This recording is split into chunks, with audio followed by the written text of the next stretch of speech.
بسم اللہ الرحمن الرحیم اللہم صلی علی محمد النبی الامی وعلی آلہ وسلم تسلیما۔ 9ویں پارے کا آغاز بھی سورہ اعراف سے ہوتا ہے۔ آغاز میں حضرت شعیب علیہ السلام کا واقعہ ہے۔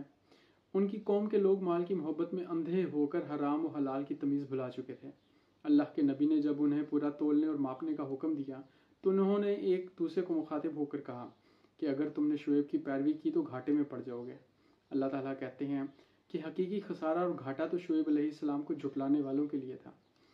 اس بارے میں اللہ تعالیٰ نے جناب موسیٰ علیہ السلام کی فرعون کے دربار میں آمد کا ذکر کیا اور بتایا کہ جب موسیٰ علیہ السلام فرعون کو توحید کی دعوت دینے آئے اور فرعون نے سرکشی کا مظاہرہ کیا تو موسیٰ علیہ السلام نے اللہ کے حکم سے اللہ کی عطا کردہ نشانیوں کو ظاہر فرمایا۔ آپ علیہ السلام نے اپنے عصا کو زمین پر گرایا تو وہ بہت بڑا اژدہا بن گیا۔ آپ نے اپنے ہاتھ کو بغل میں ڈال کر باہر نکالا تو وہ روشن ہو گیا۔ اللہ تعالیٰ کی اتنی واضح نشانیوں کو دیکھ کر بھی فرعون اور اس کے مذاہب سرکشی پر تلے رہے اور جناب موسیٰ علیہ السلام کو جادوگر قرار دے دیا۔ اس بارے میں اللہ تعالیٰ نے اس بات کا بھی ذکر کیا کہ اللہ نے فرعون اور اس کے قبیلے پر مختلف قسم کے عذاب مسلط کیے۔ اللہ نے کبھی پھلوں کے نقصانات کے ذریعے، کبھی خون کی بارش کے ذریعے، کبھی جوؤں، مینڈکوں اور ٹڈیوں کی بارش کے ذریعے ان پر اپنے عذاب نازل کیے۔ ہر دفعہ آتے ہوئے عذاب کو دیکھ کر آل فرعون اپنی اصلاح کا وعدہ کرتے، لیکن جب وہ عذاب ٹل جاتا تو دوبارہ نافرمانی پر آمادہ ہو جاتے، یہاں تک کہ اللہ تعالیٰ نے ان کی نافرمانیوں کی پاداش میں ان کو سمندر میں غرق کر دیا۔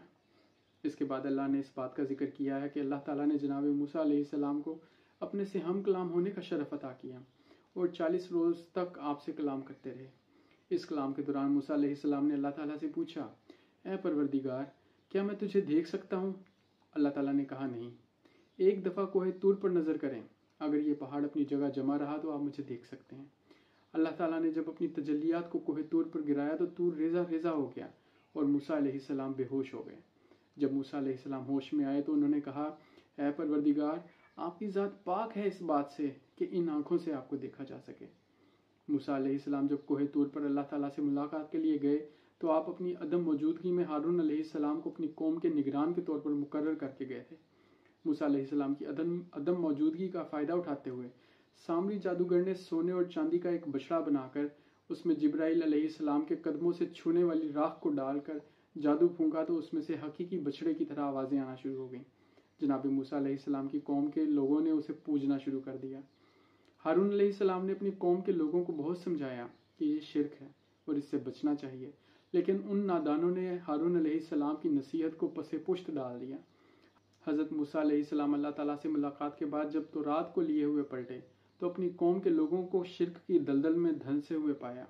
آپ اس منظر کو دیکھ کر اتنا غضبناک ہوئے کہ آپ نے جناب ہارون کی داڑھی کے بالوں کو پکڑ لیا۔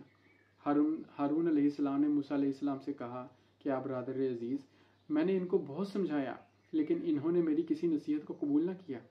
موسیٰ علیہ السلام کا غصہ ٹھنڈا ہوا تو آپ نے اپنے اور جناب ہارون کے لیے اللہ کی بارگاہ میں دعا مانگی کہ اے پروردگار، ان کے اور فاسقوں کے درمیان تفریق پیدا کر دے۔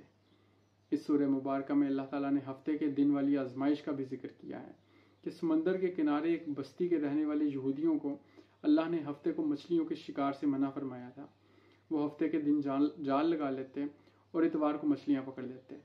ان نافرمانوں کو اس بستی کے ایک گروہ نے نیکی کی نصیحت کی جبکہ ایک گروہ غیر جانبدار تھا۔ غیر جانبدار گروہ نے نصیحت کرنے والے گروہ کو کہا، تم ان لوگوں کو سمجھا کر کیا کر لو گے جو اللہ کے عذاب کا نشانہ بننے والے ہیں؟ اس پر نصیحت کرنے والی جماعت نے کہا، اس کار خیر سے ہمارا عذر ثابت ہو جائے گا اور ہو سکتا ہے کہ یہ لوگ بھی راہ راست پر آ جائیں۔ اللہ تعالیٰ نے اپنی نافرمانی کرنے والوں کو عذاب کا نشانہ بنایا اور ان کے چہرے اور جسم مسخ کر کے انہیں بندروں کی مانند کر دیا۔ اس کے بعد اللہ تعالیٰ نے رسول اللہ کی 2 عظیم خصوصیات کا ذکر کیا ہے۔ اللہ تعالیٰ فرماتے ہیں کہ رسول اللہ صلی اللہ علیہ وسلم کا ذکر تورات اور انجیل میں بھی مذکور تھا۔ مزید ارشاد فرماتے ہیں کہ رسول اللہ کو اللہ نے تمام انسانیت کی طرف مبعوث فرمایا ہے اور آپ علیہ السلام کی رسالت زمانوں اور علاقوں کی حدود سے بالاتر ہے۔ اس بارے میں اللہ تعالیٰ نے اس بات کا بھی ذکر کیا کہ اللہ تعالیٰ کی خوبصورت نام ہے اور ہمیں اللہ کو ان کے ناموں سے پکارنا چاہیے، اور اللہ تعالیٰ نے اس بات کا بھی ذکر کیا کہ لوگ رسول اللہ کے پاس آ کر ان سے پوچھتے ہیں کہ قیامت کب آئے گی۔ اللہ نے کہا کہ آپ ان کو کہہ دیجئے کہ اللہ کے سوا اس وقت کو کوئی نہیں جانتا۔ اس سورہ کے آخر میں اللہ تعالیٰ نے ارشاد فرمایا ہے کہ جب قرآن مجید کی تلاوت ہو رہی ہو تو اس کو توجہ سے سننا چاہیے اور خاموشی کو اختیار کرنا چاہیے۔ سورہ اعراف کے بعد سورہ انفال ہے۔ سورہ انفال میں اللہ تعالیٰ بیان کرتے ہیں کہ اللہ نے بدر کے معرکے میں مسلمانوں کی قلیل تعداد کے باوجود ان کو کافروں پر غالب کیا اور ان کی مدد کے لیے 1000 فرشتے اتارے۔ یہ بھی ارشاد فرمایا کہ فرشتوں کی مدد تو در حقیقت مومنوں کے لیے ایک بشارت ہے، اصل مدد تو اللہ کی نصرت ہے۔ اس کے بعد اللہ تعالیٰ نے اس بات کا بھی ذکر کیا کہ اہل ایمان کو جب اللہ اور اس کے رسول بلائیں تو ان کو فوراً ان کی پکار کا جواب دینا چاہیے، اس لیے کہ ایمان والوں کو اللہ اور اس کے رسول کی پکار پر عمل پیرا ہو کر ہی زندگی ملتی ہے۔ اس بارے میں اللہ تعالیٰ نے اس بات کا بھی ذکر کیا کہ جس جگہ پر رسول اللہ موجود ہوں یا جس قوم کے لوگ استغفار کرنے والے ہوں ان پر اللہ کا عذاب نہیں آ سکتا۔